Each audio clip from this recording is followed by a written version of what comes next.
এক বনে এক চতুর শিয়াল বাস করত। শিয়ালটি একদিন বনের মধ্যে ঘুরতে গিয়ে ফাঁদে পড়ে তার লেজ হারিয়ে ফেলে। লেজ ছাড়া তাকে দেখতে খুব অদ্ভুত দেখাচ্ছিল। সে খুব লজ্জিত হলো।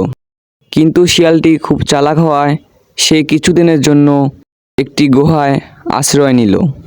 শিয়ালটি গুহা থেকে বেরিয়ে এসে বনের সকল শিয়ালকে একটি সভায় ডাকল।